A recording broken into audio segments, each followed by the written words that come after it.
Voilà, bonjour, bienvenue au lac de Verrières. On est ici au mois de juin, donc en pleine saison de la pêche à la mouche. Le lac de Verrières, c'est un lac qui existe depuis une quarantaine d'années et que je gère ici pour la pêche depuis maintenant une dizaine d'années. On a un concept vraiment de se retrouver dans un milieu naturel et sauvage et d'offrir aux pêcheurs une pêche de qualité. C'est pour ça que j'aime pas parler de réservoir ici, mais bien de lac de pêche à la mouche, avec une pêche qui se rapproche beaucoup de la pêche en milieu sauvage, avec beaucoup d'insectes.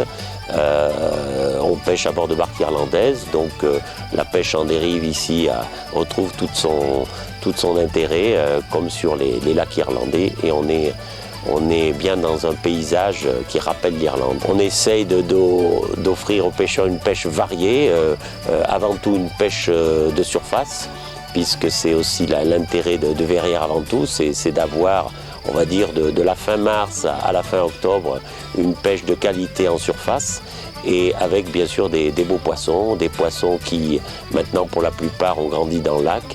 Et on retrouve ici 3 espèces principales de salmonidés, donc du saumon de fontaine. Les plus gros poissons font aujourd'hui environ une 60aine de centimètres.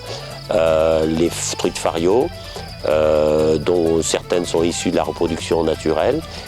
Les plus gros spécimens font autour de 70 cm. Et puis la truite arc-en-ciel, qui est à la fois d'une introduction régulière pendant toute la saison avec des poissons de qualité qui proviennent d'une pisciculture qui se trouve sur une rivière à proximité, dont les qualités d'eau en particulier sont très proches de celles du lac, donc des poissons très bien adaptés, qui sont sélectionnés à la pisciculture, puis resélectionnés ici, de façon à n'introduire, si possible, aucun poisson mal formé. Et ensuite, bien sûr, des truitelles arc-en-ciel qui grandissent dans le lac maintenant depuis 3 ans, qui sont de souche bouillouse et qui, on espère, vont pouvoir reproduire ici aussi sur le lac. Voilà.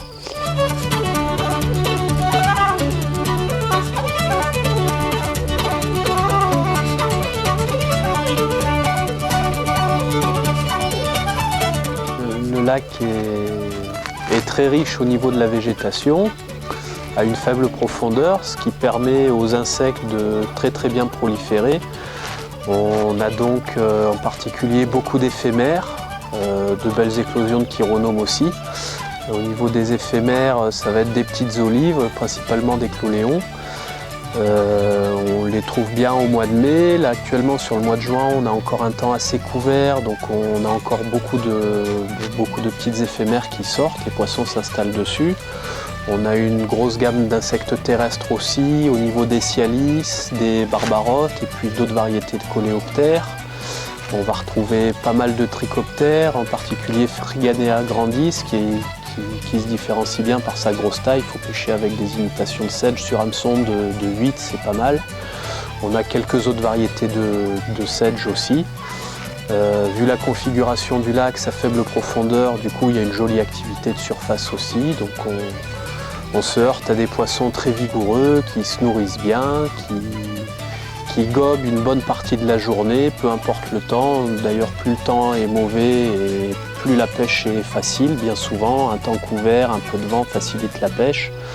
Quand on n'a pas beaucoup de vent, on se retrouve souvent sur des insectes plus petits, donc une pêche plus fine, il faut une meilleure présentation.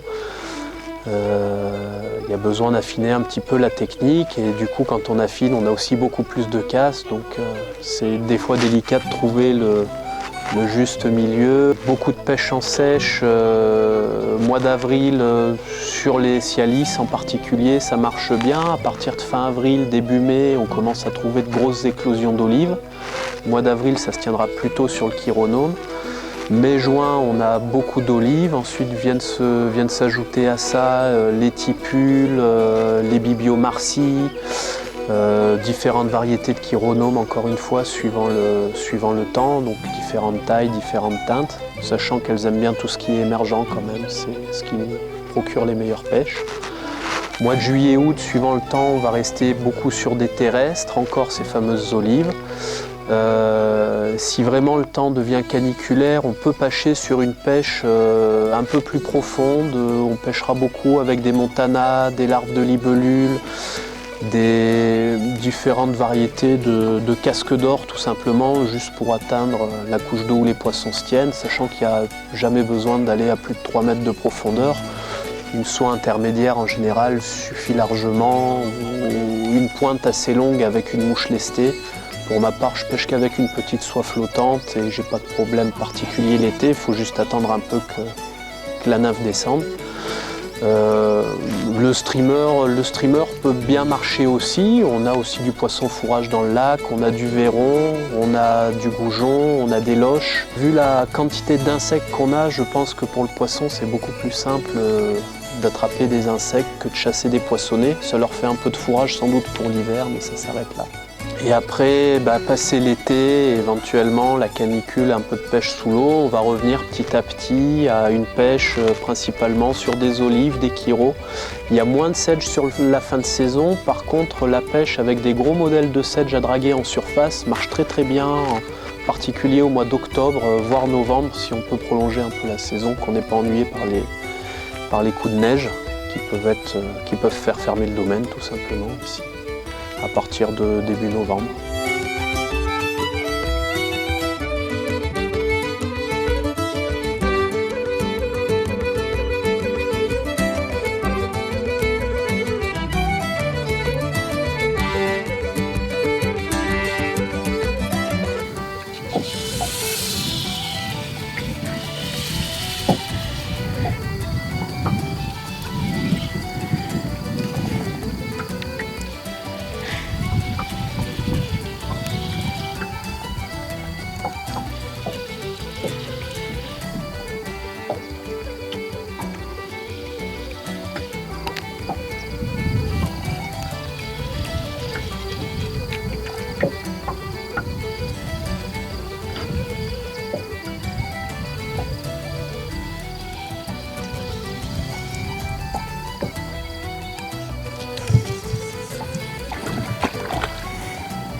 C'est un beau poisson ça.